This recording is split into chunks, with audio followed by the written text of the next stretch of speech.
Real news में खबरनि जो सिलसिलो जारी आहे। बदीन खां ख़बर ॾींदो हलां बदीन प्रेस क्लब अॻियां इंडस अस्पताल इलाही ख़राब इंतजाम ख़िलाफ़ एहतजाज। इंडस जे इंचार्ज इख़लाक़ खे फौरन हटायो वञे। इंडस अस्पताल में इलाज जूं सहूलियतूं फ़राहम कयूं वञनि। इंडस अस्पताल में मरीज़नि औरतुनि लाइ इंडस अस्पताल कोसगार हुजणु।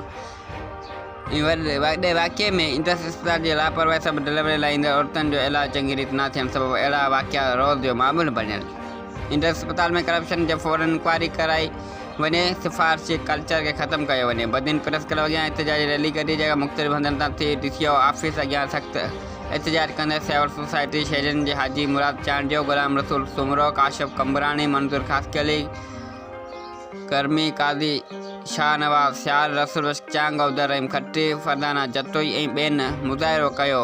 मुज़ाहिरनि सां ॻाल्हियूं करण लाइ DSP बदीन जे हुकम ते SDM यूनिस रिंद पेची अॻवाननि सां ॻाल्हियूं करे वाइदो कयो त इंडस अस्पताल इंतजाम ख़िलाफ़ जेको बि हिन वाक़िए में मुलवस स्टाफ हूंदो खणी डॉक्टराणियूं हुजनि या उन सां गॾु अमलो हुजे, उन ते अहिड़ी औरत जी डिलीवरी ते ग़फ़लत जी इंक्वायरी कमेटी तश्कील ॾिनी वेंदी जेका हिन में शर्मनाक वाक़िए में मुलवस आहे। इन्हनि खे बख़्शियो न वेंदो। असां ॻाल्हियुनि जे यकीन ॾियण खां पोइ अॻवाननि एहतजाज जी धरणो ख़त्म कयो। वधीक उन्हनि खे तव्हां रोज़गार ॾींदा, मक़ामी माण्हुनि खे तव्हां सहूलियत ॾींदा, मक़ामी माण्हुनि खे हिते जेको आहे सो 9 महीननि जो ऐं मौलूद ही चादर में ॾिसो वेड़ियल आहे, ही चादर में वेड़ियो पियो आहे।